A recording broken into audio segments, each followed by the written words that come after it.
એ પ્રસ્તુત થઈ રહ્યા છે. અને ત્રીજું વિવરણ એવી રીતના વિચાર કરવામાં આવે કે 9 શ્લોકોમાં 9 પ્રકારના લીલા માટે સ્વીકારેલા વિભૂતિ રૂપોનો અન્યાશ્રય છોડાવવા માટે 9 શ્લોકોમાં કૃષ્ણ એવ ગતિર્મમ એવું આપે ટાંક્યું છે અને બીજા બધા આશ્રયોનું વારણ કરી લીધું છે. અને 10મા શ્લોકમાં કૃષ્ણાશ્રયને સુદ્રઢ કરીને બતાડવામાં આવ્યો છે. અને 11મા શ્લોકમાં એ કૃષ્ણાશ્રય સ્તોત્રની ફલશ્રુતિ એ આપણી સમક્ષ મહાપ્રભુજી મૂકી રહ્યા છે. તો આ રીતના આ 3 વર્ગીકરણો આપણે સામે રાખી અને આપણે આ કૃષ્ણાશ્રયના પ્રત્યેક શ્લોકને અભ્યાસ કરવાનો છે અને મૂળ ટીકા સાથે અભ્યાસ કરીશું. પણ આ 11 શ્લોકનો વર્ણનીય વિષય શું છે? તો ત્યાં સર્વમાર્ગેષુ નષ્ટેષુ કલોચ ખલ ધર્મણી પાષંડ પ્રચુરે લોકે કૃષ્ણ એવ ગતિર્મમ.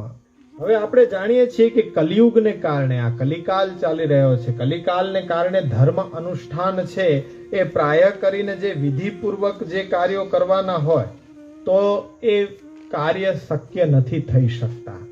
પણ યા તો આંતરિક કોઈ ખરાબ હેતુઓની પ્રચુરતા સર્વત્ર જોવામાં આવે છે અથવા તો ઈશ્વર ભજન વિરોધી ઉપધર્મો ગૌણ ધર્મો અનિશ્વરવાદી ઈશ્વર જેવું કંઈ છે જ નહીં એ વિચારધારા અત્યારના ધીમે ધીમે પ્રબલ થઈ હોય એવું લાગી રહ્યું છે. એટલે જ્ઞાન, વૈરાગ્ય, અહિંસા કે દયા, લોક ઉપકાર વગેરે વગેરે એ જે પણ કંઈ કરવામાં આવે છે એમાં મુખ્ય હેતુ પાખંડનો છે. હવે જ્યારે આ ધર્માનુષ્ઠાન એવા અશક્ય થઈ ગયા હોય ત્યારે એ પરિસ્થિતિમાં સોમયજ્ઞ જેવી વિધિ કેવી રીતના થઈ શકે? પહેલો વિચાર ત્યાં આવીને અટક્યો કે કેમ થઈ શકતું હશે? અહીં તો વિફલતા બતાડી દીધી કે અત્યારના જો કોઈ થઈ શકે એમ છે નહીં. તો અત્યારના જે બધું આ થઈ રહ્યું છે આપ તમે બધા જોઈ રહ્યા છો. અરે જે મનમાં વિચારી રહ્યા છો તો એ બોલવું પણ જોઈએ. હવે બધું જાણો છો છતાં પણ અહીંયા મૌન બેઠા રહ્યો તો પછી તમે કોને વધારે પ્રોત્સાહન આપી રહ્યા છો એ નક્કી થાય. એટલે કેવું જોઈએ કે એ ધર્મ અનુષ્ઠાન અત્યારના પણ શક્ય છે નહીં કૃષ્ણાશ્રયને જોતા સામે. પણ કદાચ તમે લોકોએ કૃષ્ણાશ્રય ભણ્યા હોય એવું લાગે છે. અમે બધા કૃષ્ણાશ્રય ભણ્યા પણ પાછા ભૂલી ગયા એવું વધારે અમને લાગી રહ્યું છે, કારણ કે આવા બધા અનુષ્ઠાનો જોવા મળે છે. હવે થોડા સમયમાં એ પણ ટ્રેન્ડ ચાલ્યો જશે, કારણ કે સાથે સાથે તમે બીજા બધા સાંભળો છો યજ્ઞ, ગોપાલ યજ્ઞ, મહાવિષ્ણુ યાગ, સુદર્શન યાગ, એટલે આવા બધા યજ્ઞ યાગોનું પ્રાધાન્ય વધ્યું છે. પણ કેવી રીતના શક્ય છે? અને આ જો કાર્ય બધા થઈ રહ્યા છે તો કલિકાલમાં તો મહાપ્રભુજીના એ વચનો છે કે આમાં મુખ્ય હેતુ પાખંડનો છે. આ બધા ધર્મો કેવા છે કે ખાલી ધર્મનો તમને ઓપ આપે પણ એ ખાલી અંદર તો એની કંઈક વૃત્તિ સ્વાર્થની લાગી રહી છે. તમને લોકોપકાર થઈ રહ્યો છે એવું બતાડવામાં આવે કે ભાઈ મહારાજશ્રી પહેલા તો સેવા છોડીને 8 દિવસ સુધી 10 દિવસ સુધી 6 કલાક યજ્ઞનો ધુમાડો સહન કરે કોના માટે? એવા બધા તો કઈ એ ઉદાર થઈ નથી ગયા કે ભાઈ એ પોતે સહન કરે તમારા બધાય માટે. અને એમાં એવું છે કે જો પોતાનો રૂપિયો પૈસો ન લગાડેલો હોય, અન્ય યજમાનો જો દાતા હોય તો મહારાજશ્રી 6-8 કલાક ધુમાડો ખાય પણ એનું ફલ તો અઠવાડિયાનું પાછું યજમાનને જાય. એ તો ભલે સોફા સેટ ઉપર બેઠો બેઠો એ યજ્ઞને જોતો રહે. તો એવી બધી ગધા મજૂરી કરાવવાની મહારાજશ્રીને શું આવશ્યકતા થઈ? એટલે આમાં કંઈક દાળમાં તો કાળું છે તો ખરા, કંઈક મળતું તો હોવું જોઈએ. હવે શું મળે છે એ તો બધી તમે બધા જાણો છો. બાકી આવી મહેનત ન કરે કોઈ દિવસ.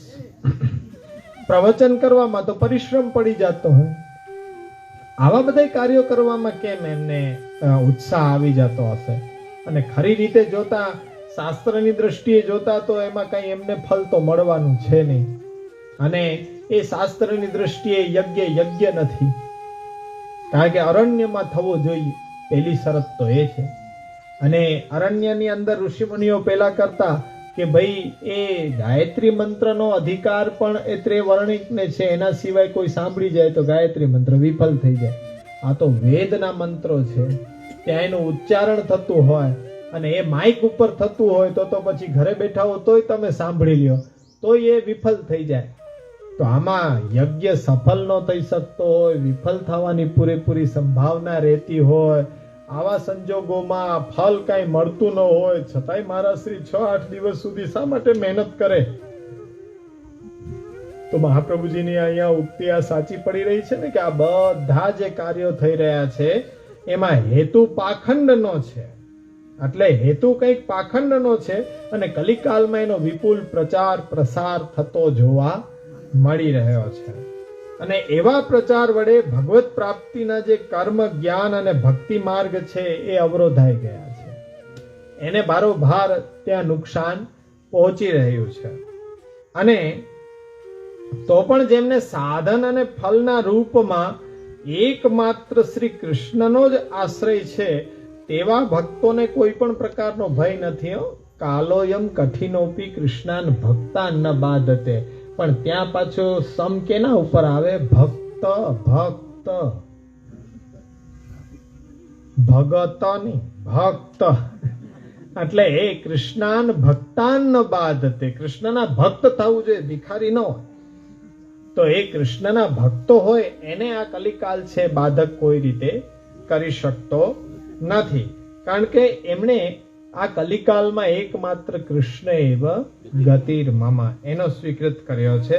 એટલે કોઈ પણ કલયુગને કારણે આવા ધર્મ અનુષ્ઠાનો અત્યારના શક્ય નથી. એટલે એનું વારણ કરીને આપણને એક બાજુથી એ ભગવદ આશ્રય દ્રઢ કરવા માટે બલ આપ્યું મહાપ્રભુજીએ કે આમાં કોઈ પણ આ રીતના તમે કોઈ યજ્ઞ અનુષ્ઠાનમાં એ આશ્રય રાખવાની આવશ્યકતા નથી. જે પણ કોઈ કાર્ય આવશ્યક છે શાસ્ત્રોક્ત છે તો એને આપણે એક કર્મના રૂપમાં કરી નાખવાનું, પણ એમાં આસક્તિ નહીં રાખવાની કે આ તો કરવું જ પડે, જોવડાવવું જ પડે, જન્માક્ષરે જોવડાવવા પડે, મેળ થાય પછી જ આગળ વધે. અરે એ તો પ્રભુ ઉપર વિશ્વાસ છે તો એ ખાલી ક્રિયા રૂપે એ બધું થઈ રહ્યું છે. બાકી એમાં આસક્તિ નહીં કે જોવડાવવા જ પડે. તો એવી કોઈ પણ વિધિ અત્યારના કલિકાલની અંદર શક્ય નથી. ત્યાર પછી હવે કોઈ કાલ આપણને અનુકૂળ નથી તો હવે કોઈ દેશમાં આશ્રય લેવાની આપણને ઈચ્છા થઈ જાય. મહાપ્રભુજી કહે છે કે ભાઈ મ્લેચ્છાક્રાંતિષુ દેશેષુ, મ્લેચ્છથી આક્રાંત થયેલા બધા દેશો છે. મ્લેચ્છ શબ્દ છે તો એ કોઈ એવી કોઈ જાતિનું સૂચન નથી કરતા, પણ જે વેદને માન્ય ન કરતા હોય, ભગવાનના વિરોધીઓ હોય તો એવો ભાવ છે બધા મ્લેચ્છની અંદર આવશે.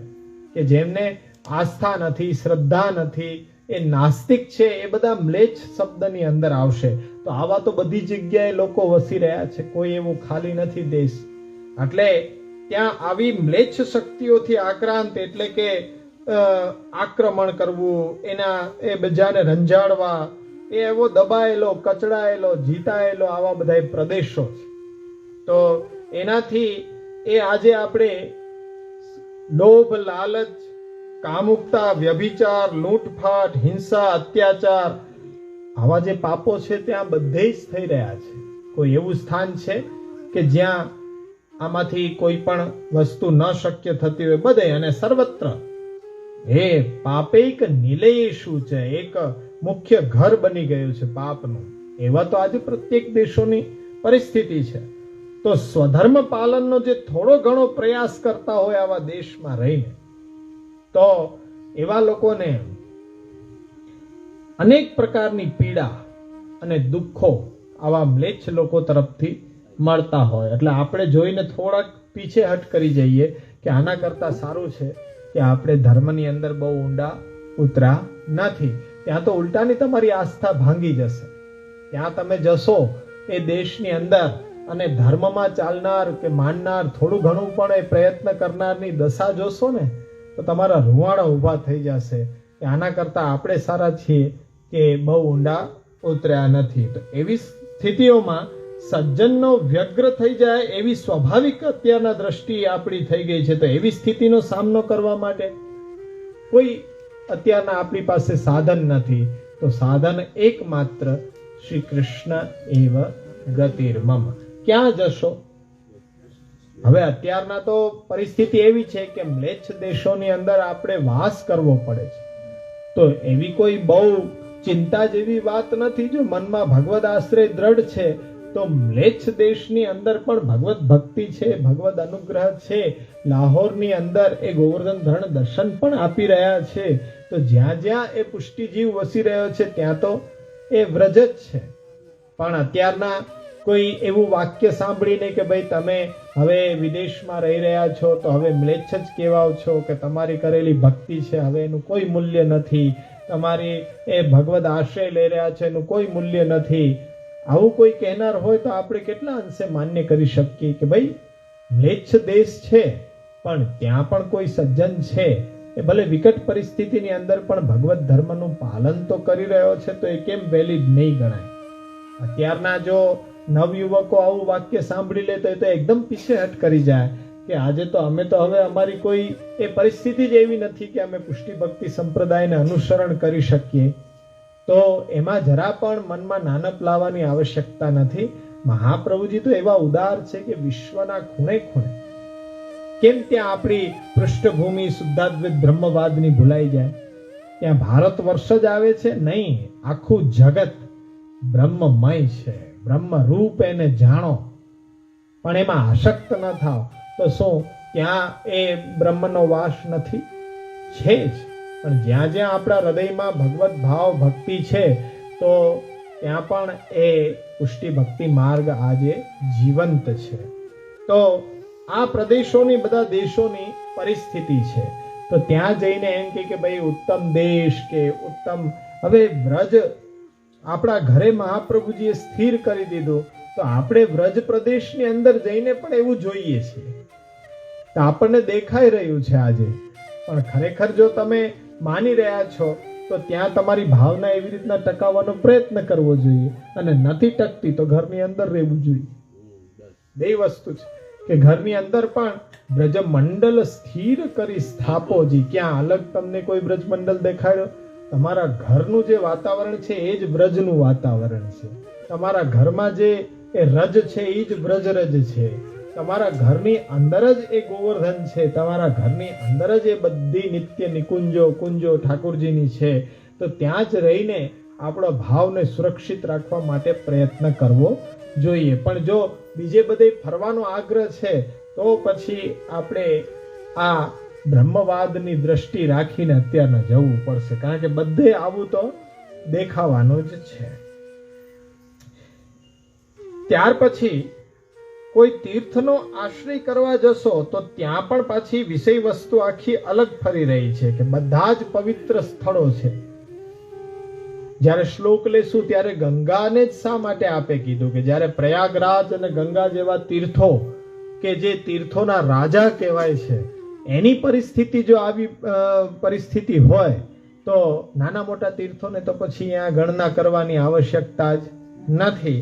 એટલે તમામ પવિત્ર સ્થળો, મંદિર, આશ્રમ, વન, પર્વત જે પણ કાંઈ હોય, સરોવર, તો એ બધા તીર્થોમાં આજે પૈસાની લાલચને લઈને દુષ્કર્મમાં ડૂબેલા ખાલી ધર્મનો એક વાવટો ફટકાવનારા છે ને એવા ઉપદેશકો, પંડા, પૂજારી, પુરોહિત બધા ત્યાં કેવા છે કે ખાલી ધર્મનો ઓપ તમને આપી રહ્યા છે. અંતે તો એની દ્રષ્ટિ પાછી પોતાના સ્વાર્થ પોષવામાં રહી ગઈ છે. આપણને દેખાય પણ એવું રહ્યું છે કે સ્પષ્ટ રીતે એ આપણી પાસે માંગણી કરીને ઊભા છે.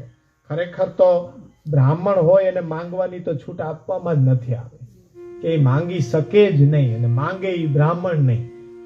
તો અત્યારના તો કરવું શું કે બધા હાથ પસારીને માંગી રહ્યા છે.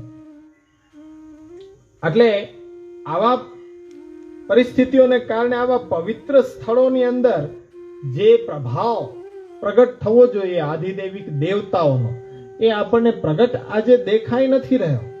આપણને ત્યાં એવી ભાવના પણ નથી થઈ શકી. તો એવા સંજોગોની અંદર આપણે આપણા ભાવને કેવી રીતના સુરક્ષિત રાખવું, તો કે ભાઈ કૃષ્ણના શરણની લાલસા જ રાખવી દરેક જગ્યાએ, ત્યાં પ્રભુના નામનું મહાત્મયનો વિચાર કરવો અને એ ભૂમિ પ્રભુની સાથે સંબંધિત છે એમ માનીને આપણા ભાવને ત્યાં આશ્વસ્ત કરવો જોઈએ. બાકી આવી પરિસ્થિતિ તો બધે આપણને દેખાવાની જ છે, કારણ કે એ બધા પ્રદેશો છે એ પાછા કોના તાબાની અંદર છે?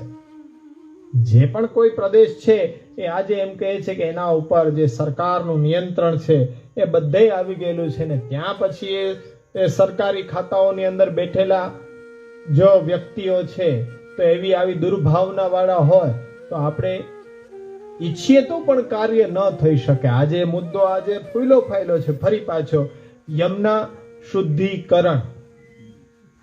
તો આજે આપણી આટલી બધી ભાવનાઓ છે કે આપણે બધો પ્રયત્ન કરવા તૈયાર છીએ, છતાં પણ એ હવે કોના તાબાની અંદર છે?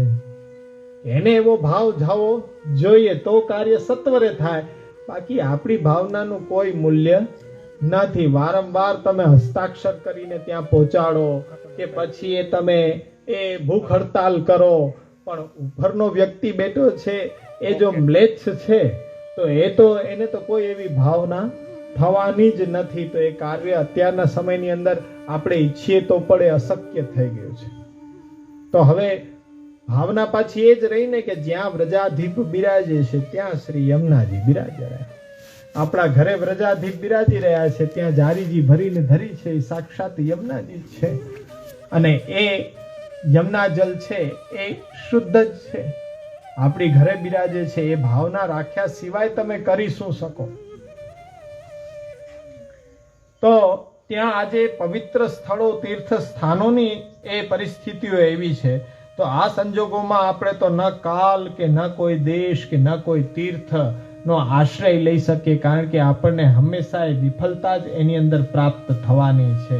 તો ત્યાં આ લોકાશ્રય છે એ એની વિફલતા આપણને જોવા મળે છે આ 3 શ્લોકોની અંદર.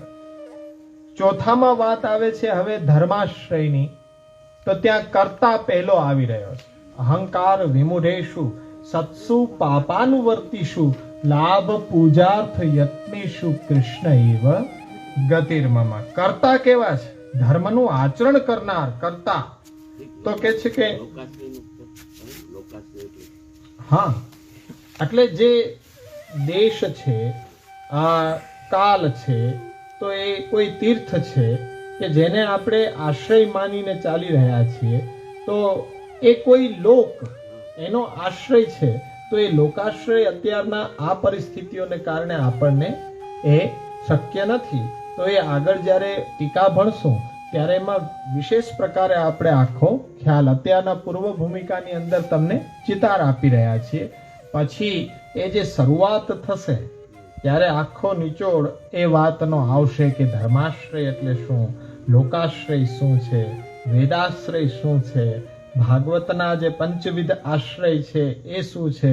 આપણે રઘુનાથજીની ટીકા લેશું, પણ એની અંદર જે બીજી અન્ય 5 ટીકાઓ છે એનો પણ આપણે એ આધાર લઈને આખું વ્યાખ્યાન કરવાની ઈચ્છા છે કે આખો નિચોડ આવી જાય અને એનાથી અન્યત્ર જે દ્રષ્ટિ સ્વતંત્રતા આપણને પ્રાપ્ત થઈ રહી છે. હજી એ શરૂઆતમાં કૃષ્ણ શબ્દ છે ફલાત્મક કેવી રીતના થઈ રહ્યું છે, તો ત્યાં તમને યમનાષ્ટક ઉપરથી લઈ જઈને કૃષ્ણ શબ્દ ફલાત્મક કેવી રીતના છે એનો એક ચિતાર આપવાનો છે. એટલે કર્તા છે કે જે ધર્મનું આચરણ કરનાર છે, તો એ ધર્મનું ચોથું અંગ મનાય છે. ધર્મના 6 અંગો છે, એમાં દેશ, કાલ અને એ દ્રવ્યની તો આપણે પરિસ્થિતિ જોઈ, પણ હવે કર્તા આવી રહ્યો છે. તો કર્તાની પરિસ્થિતિ કેવી છે કે ધર્મ ભાવનાથી પ્રેરાઈને ધર્મ કાર્યો કરવા વાળા કર્તા આજે બહુ દુર્લભ છે. કે જે પરમાર્થ માટે કાર્ય કરવાનો આગ્રહ રાખતા હોય એવા એ કર્તાઓ અત્યારના દુર્લભ છે. તમારે એ પિંડ શ્રાદ્ધ કરાવવા જવું હોય તો ત્યાં પણ એમ કહે છે કે 5000 રૂપિયા થશે તો અમે સાથે આવીએ, બાકી તમારી રીતે તમે કરી લ્યો. એટલે અત્યારના ધર્મ ભાવનાથી આપણી સાથે આવીને કોઈ આપણું કાર્ય સંપન્ન કરાવે એવા કરતા બહુ દુર્લભ છે.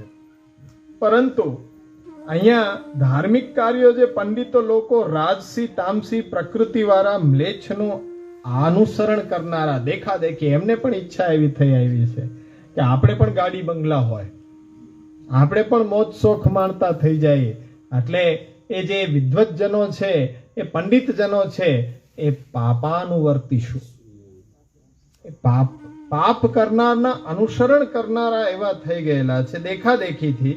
તો એ બીજાના કરવાની જે વૃત્તિ છે એ પોતે અપનાવી લીધી છે અને એ રૂપમાં એ આજે પોતાનું કાર્ય કરી રહ્યા છે. પછી એ ઘણી બધી લોલુપતા હોય છે, ધનની હોય, યશની હોય, વિત્તેષણા, શિષ્યેષણા, આ બધું એના માટે જ આ કાર્ય થઈ રહ્યો છે. આટલી બધી ભીડ કેમ લાગી ગઈ પુષ્ટિ ભક્તિ સંપ્રદાયમાં? તો કે શિષ્યેષણા, પોતાનો સ્વાર્થ જોવો હોય તો પ્રભુ આનું દાન અનુદાન ન લેવાય. આ સંપ્રદાય ક્યાં છે? અભિન્ન સંપ્રદાય છે. યજ્ઞમાં કે બધી જ આહુતિ બધાને નાખવાની છૂટ હોય. તો અમને તો નથી માનતો, તો ઉભા રહ્યો કાળો કંઠી કે આવો બધા કે પાસે બધાને પહેરાવી દીધી. હવે તમને દેખતા પહેરાય ને કંઠી, હવે કે આપણા સંપ્રદાય ન થઈ ગયા. આટલીક વાર, અત્યારના વાર કેટલી હોય, આટલીક વાર. કારણ કે અમને તો એ અદેય દાન દક્ષના પાછા અમે બધા વંશજો છીએ. એટલે અમે આમ કંઠીનું દાન આપી દઈએ ને તમે વળી પાછા આમ લઈ લો. એટલે અમે દઈએ ને તમે લઈ લો. એટલે અમારી પાસે તો કેટલી બધી શક્તિઓ, કેટલી બધી એ જે આ જગતની અંદર પણ એ આશ્ચર્ય પ્રમાણે એવી બધી શક્તિઓ અમારી પાસે હોય ને. જેમ કે મર્યાદા તમે ચૂકો તો ચૂકેલા છે એની પાસે પાછી મર્યાદાની પાછી વિનંતી કરવા જાઓ.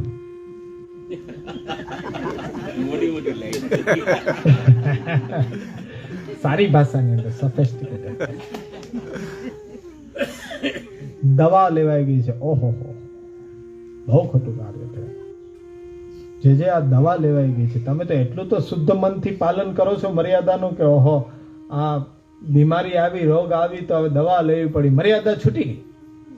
કેટલીક મોટી વાત છે. જાઓ આપી દીધી, કોઈ દિવસ ખલાસ જ ન થાય અમારી પાસે. ખીચા ભરીને રાખ્યા જોઈએ કે જે છૂટી ગઈ હો છૂટી ગઈ, હાલે એટલે કે લાવો. બીજા બધા પાછા સામે ઉભા હોય કે એવા ગયા તો કે હા, પાછા બટાલિયનમાં જોઈન થઈ જાય. અત્યારના તો એ બધું ડગલે ને પગલે મળે. આવું અહંકાર વિમુઢે સુસત્સુ પામા. આપણી આજુબાજુ પણ અહીંયા મહારથીઓ છે. જુનાગઢમાં પણ એવા મહારથી છે. ફ્લેક્સિબલ મરજાદ અદ્યતન. જ્યારે ડાયાબિટીસ વધી જાય ત્યારે મરજાદ છોડી દો. ત્યાર પછી કે વ્યવસ્થિત બધું ઈલાજ થઈ જાય, થોડોક 1-2 મહિના આરામ થઈ જાય, પાછી લઈ આવવાની. હવે ડાયાબિટીસ ઘટી ગયું છે, પાછી છોડ.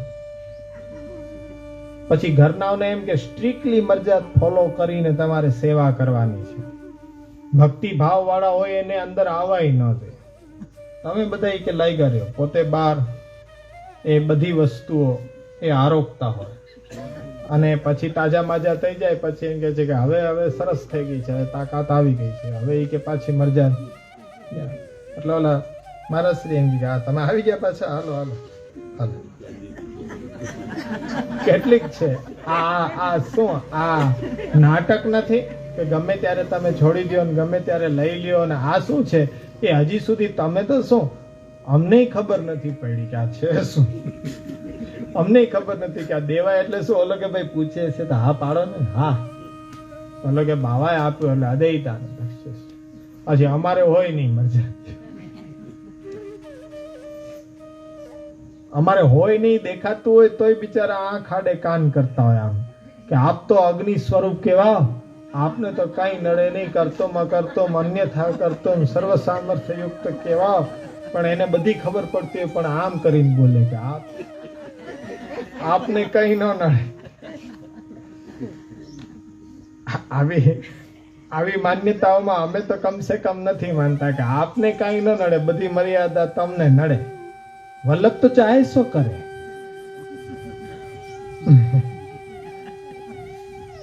ચાહે શું કરે, ચાહે તો રખે, ચાહે તો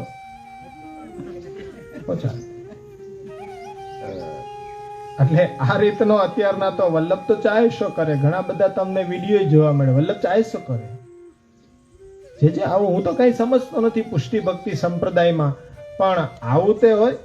આ તો અમારા જેવું ફંક્શન કર્યું અને કે જો આ બધા કે વિડીયોમાં બધા ગાય છે. બંધ હું રાખે, ઉગાડા ને કઈ નથી દેખાતું, પણ બંધ શું રાખે, ઉગાડા નહીં નથી દેખાતું તો હવે બંધ નહીં. એટલે આવું ઈ કે કરી નાખ્યું. એક સાવ પાપા પગલી કરનારા પુષ્ટિ ભક્તિ સંપ્રદાયમાં કે હજી એને કઈ ખ્યાલ જ નથી એવા વ્યક્તિએ વિડીયો જોઈ લીધો અને એને કેમેય થઈ ગયું. આખી રાત એ નીંદર નો આવી, બીજે દિવસે અમારી પાસે આવવાની વાટ જોતા હતા અને બહુ કે ગંભીર વાત છે, બહુ ગંભીર વાત છે, આપને કે અહીંયા મારે એ બેસીને કરવી પડશે. કરો, આ શું ગંભીરતા આવી ગઈ સવારમાં. એટલે એને કીધું કે ત્યાં તમે કીધું કે ઓહો, તો એ કે અમારામાં કે જેમ લૌકિકમાં ફંક્શન થતું એવું આપનામાં થાય. અને પાછું એને બ્રહ્મ જ્ઞાન આપ્યું કે કરવું હોય તો ભલે કરાય, પણ એ કે લાઈવ તો ન કરાય. લાઈવ ન કરાય, એમાં કેટલાની ભાવના ખંડિત થઈ જાય. મારી તો એ કે થઈ જ ગઈ. પાછા એને પર્ટિક્યુલરલી સ્ટીલ કરીને બતાવ્યું કે આમ એ કે આ બાબાને હું સાંભળું યુટ્યુબ ઉપર, કે એ કે ગાય છે. પછી પાછું જરાક આગળ જાય કે એ કે હવે તો કે મને તો એમ થવા માંડ્યું કે આમાં સાંભળવું તો કોનું સાંભળવું. હવે એ પાપા પગલી કરે છે, એને ખ્યાલ નથી કે સંપ્રદાયમાં હજી શું સિદ્ધાંત છે શું નહીં. એવો વ્યક્તિ એને આવીને આ વિડીયો બતાવ્યો કે મને આ બહુ ખોટો લાગ્યો. હવે સમજનાર તો બોલે નહીં, એ તો એમ કે વલ્લભ ચાહે સો કરે, આપણે એ કે ન જવાય. વલ્લભ કુલના દોષો આપણે ન જવાય. હવે એ બંધ રાખે કે ઉઘાડે, નયનને બંધ રાખીને શું દેખાય? આમાં ખુલ્લા નયન એ કઈ નથી, અંધકાર છવાઈ ગયો છે. હવે નયનને બંધ રાખીને શું? આપણે શું હોય કે સમજવું હોય, આપણે એમ કહે કે આવું ન કહેવાય, ક્યાંય ન બોલાય. પણ બિચારા નવા હોય તો એમ પૂછવા આવી જાય કે આ તો અમને અમારી ભાવના ખંડિત થાય છે કે આપ લોકોએ આવું, આપને તો ભક્તિ માર્ગીય કાંઈક કે અહીંયા ધોળ પદ ઇત્યાદિ હોવા જોઈએ. તો એ આપનો તો હેતુ પણ એ છે ને કે આપનો જે પણ લૌકિક પ્રસંગ હોય એ અલૌકિકમાં કેવી રીતના મેસેજ આપવો, એવું હોવું જોઈએ ને. કે ભાઈ ગોકુલનાથજીના વચનામૃત છે કે ભાઈ આવશ્યક હોય એટલો જ ખર્ચ એમાં કરવો જોઈએ, લૌકિકમાં વધારે ઉઠાવવું જોઈએ નહીં. તો આજે તો ઘણા બધા એની મર્યાદાઓને પાર થઈને થઈ રહ્યું છે. તો પછી મેં કીધું કે આપણે આપણા કર્તવ્યમાં એ ધ્યાન રખાય ને અત્યારના આવું બધું જોવા જતા એ ક્યાંક આપણો ભાવ ખંડિત થાય તો પુનઃ પાછો ક્યારે જોડાય. એટલે મહાપ્રભુજીમાં ગુરુ ભાવ રાખી અને એ મહાપ્રભુજીના ગ્રંથોનું ચિંતન કરો. કોઈને સાંભળવાનું કે સંભળાવવાનું કે એ રહેવા દો અને તમે ઘરે રહીને અધ્યયન કે એ કરતા થઈ જાઓ. બાકી આ તો બધું થતું જ રહેવાનું છે. આમાં કોઈ દોષ કોઈ ન સ્વીકારે નહીં કે ભાઈ અમે તો કર્યું, તમે જોવો જ શા માટે? અરે ભાઈ તમે દેખાડો છો એટલે જોઈએ ને. આ બધી ક્લિપ ફરતી થઈ ગઈ છે એટલે તમે ઉતરાયું જ ન હોત તો ન જોત. પણ એ કે એવું છે કે આમાં હવેલી ખોઈલી તો શું કામ ખોઈલી? અરે અમે તો હવેલી ખોઈલી, પણ તમારે ન આવવું જોઈએ ને, એટલા બધા સમજુ છો તો કે ઓલે પછી અમારાથી કે રહેવાતું નથી, તમે હવેલી ખોલો તો અમારા પગ એમને એમ ચાલતા થઈ જાય. એ બાજુ આનો કોઈ દિવસ આરો આવે જ નહીં. સંબંધની વાત કરવા જાઓ, સંબંધ વિચ્છેદ થઈ જાય પછી પોતાનો દોષ થોડો કે કોઈ. છોકરીવાળા પાસે જાઓ તો એમ કે બચાય વાહ પ્રભુએ, બરોબર હતો જ નહીં. છોકરા આગળ જાઓ તો એમ કે માંડ બચ્યા. આ છોકરીનો કે સ્વભાવ ને બધું આપણને કોઈ પોતાનો દોષ કે હવેલી ખોઈલી કેમ? તો કે અમે તો ખોઈલી, તમે આવો છો શું માટે? તો લાગે છે કે ખોઈલી હોય એટલે જવું જ પડે ને. અને બ્રહ્મ જ્ઞાન આપ્યું. હવેલી ખોલવા વાળા મહારાજશ્રી એમ કીધું કે આ હવેલી ખોઈલી છે, આના જે પગથિયા ચડશે એ પુષ્ટિ માર્ગીય નહીં. આ તમને સાચી વાત કે એને બ્રહ્મ જ્ઞાન જેવી વાત કરી દીધી કે અમે હવેલી ખોઈલી છે, પણ એના પગથિયા જે ચડશે એ પુષ્ટિ માર્ગી હશે નહીં. ઘરની અંદર સેવા કથા કરતા હશે ને એ બધા સાચા મહાપ્રભુજીના ફોલોવર્સ. બાકી અહીંયા બધા એ આવનારા છે એ મહાપ્રભુજીના ફોલોવર્સ નહીં કરાય. હવે કરે છે શા માટે એ પાછું એમને પૂછવા જવું પડે. એટલે અહીંયા કર્તાની પણ પરિસ્થિતિ આવી થઈ રહી છે કે અહંકારથી એની બુદ્ધિ વિમૂઢ. વિમૂઢ શબ્દ એટલે કે મૂર્ખ માટે વાપર્યો છે કે મૂઢ એટલે તો મૂર્ખ થાય, પણ વિમૂઢ એટલે ભણેલો ગણેલો મૂર્ખ. એટલે ભણેલો ગણેલો વ્યક્તિ જ્યારે સાક્ષરા વિપરીતાશ્ચૈવ રાક્ષસા ભવંતી, એ ન્યાય કે જ્યારે સાક્ષર છે એ શાસ્ત્રથી વિપરીત આચરણ કરે ત્યારે એ રાક્ષસ બની જતો હોય છે. એટલે એ ધર્મના ચોથા અંગ તરીકે અને પાંચમું અંગ આવી રહ્યું છે એ મંત્ર છે. કે મંત્ર શક્તિ આજે ક્યાં રહી? અપરિજ્ઞાન નષ્ટિષુ મંત્રેશ વ્રતયોગીષુ તિરોહિતાર્થ દેવેશુ કૃષ્ણ એવ ગતિર્મમી. તમે મંત્રનો એટલો બધો આગ્રહ રાખી રહ્યા છો તો મંત્રને ધારણ કરવાની વિધિ કોણ સમજી રહ્યું છે? એ ધારણ કરવાની વિધિ જાણી રહ્યું છે, તેનું પાલન કોણ કરી શકી રહ્યું છે? કોઈ નથી કરી શકતું. તો એવા સમયની અંદર મંત્રનો આધિદૈવિક દેવતા તિરોહિત થયેલો છે, તો એ મંત્ર તમને કેવી રીતના સહાયક થઈ શકશે? એટલે અહીંયા એ રહ્યો છે કે યોગ્ય લાયકાત ધરાવનાર ગુરુની સમક્ષ ભગવદ્ ગીતામાં જેમ આજ્ઞા કરી કે પ્રણિપાત દંડવત પ્રણામ કરીને પરિપ્રશ્ન, એટલે કે વિદ્યા સંબંધી વિનયયુક્ત પ્રશ્નોત્તરીના રૂપમાં તમારે પ્રશ્ન કરવો જોઈએ. અને પરિચર્યા, ગુરુની સેવા પણ શાસ્ત્રમાં કયા મુજબની વિધિ અનુસાર મંત્રોના જુદા જુદા ન્યાસ, તાત્પર્ય અને વિનિયોગનું સંપૂર્ણ જ્ઞાન, મંત્ર માટે અપેક્ષિત વ્રત, શુદ્ધિ અને એનું પાલન પૂર્વકની દીક્ષા ગ્રહણ કરવાથી મંત્રમાં પ્રભાવ ઉત્પન્ન થતો હોય છે. હવે આ બધું ઉલટું આજકાલ અયોગ્ય અનધિકારી વ્યક્તિઓના હાથમાં ચાલી ગયું છે કે અશાસ્ત્રીય વિધિથી ન્યાસ કરે છે, એના વિનિયોગનું અધૂરું જ્ઞાન, અપેક્ષિત વ્રત, શુદ્ધિ ઇત્યાદિ કંઈ રાખતા નથી. એવા સમયની અંદર કેવી રીતના આ મંત્રની સિદ્ધિ થઈ શકે? એક મંત્રનો પ્રભાવ હોય ને તો સામાન્ય રૂપે ચિતાર આપવું તો ગાયત્રી મંત્રનું અનુષ્ઠાન હોય છે કે જેને પુરુષ ચરણ કહેવાય. એટલે 24 લાખ ગાયત્રી કે એ રીતના પુરુષ ચરણની અંદર એ વિધિઓ હોય છે. તો એ વિધિ પૂરી કરવા માટે 24 અક્ષર જે ગાયત્રીના છે એની માળા તમારે દરરોજની 108 કરવી પડે. એટલે 108 માળા કરો એટલે 17 થી 18 કલાક સુધી તમારે એ સૂર્યની સાક્ષીમાં જ પાછી માળા પૂર્ણ કરવાની. સૂર્ય અસ્ત થઈ જાય પછી માળા નહીં કરવાની. અને એ જ્યાં સુધી પૂર્ણ ન થાય ત્યાં સુધી જે રૂમમાં કે એમાં તમે બેઠા હો તે સ્થાનને છોડવાનું નહીં. જ્યાં સુધી એ પુરુષ ચરણ પૂર્ણ ન થાય આવી રીતના જો એ પ્રતિ દિવસ કરવામાં આવે તો એ 10 થી 11 મહિનાની અંદર એ પુરુષ ચરણ પૂરું થાય. તો 11 મહિના સુધી તમારે એક રૂમની અંદર જ રહેવું પડે. અને ત્યાં સુધી તમારે ન તો કોઈ એ સુખ ભોગ ઇત્યાદિ અને રાત્રિના એક જ ટાઈમ ભોજન અને કોઈ તમને સ્પર્શ પણ કરવું જોઈએ નહીં. હવે માની લો કે તમે 10 મહિના કાઢી લીધા આ રીતના, 11મે મહિને તમને કોઈ ભૂલથી પણ અડી ગયો, પુનઃ પાછા પહેલેથી તમારે એ શરૂઆત કરવું પડે. આ તો આવી વિધિઓ એક બતાડી, આવી અનેક વિધિઓ છે કે જે કલિકાલની દ્રષ્ટિએ અશક્ય છે. તમે 18 કલાક કરો કેવી રીતના? બાકીનું કાર્ય ક્યારે થાય? 6 કલાક સુવાની ને 18 કલાક આ મંત્ર જપની, ત્યારે જઈને એ મંત્રનો પ્રભાવ એ પ્રગટ થઈ શકે. પણ એ વિધિને કોણ પાલન કરી શકે? અત્યારના તો શક્ય નથી કે કોઈ પાલન કરી શકે. એટલે મહાપ્રભુજી કૃષ્ણ એવ ગતિર્મમ, કે આ શ્રી કૃષ્ણ શરણમમાં છે એમાં સંપૂર્ણ એ શાસ્ત્રોનો સાર છે.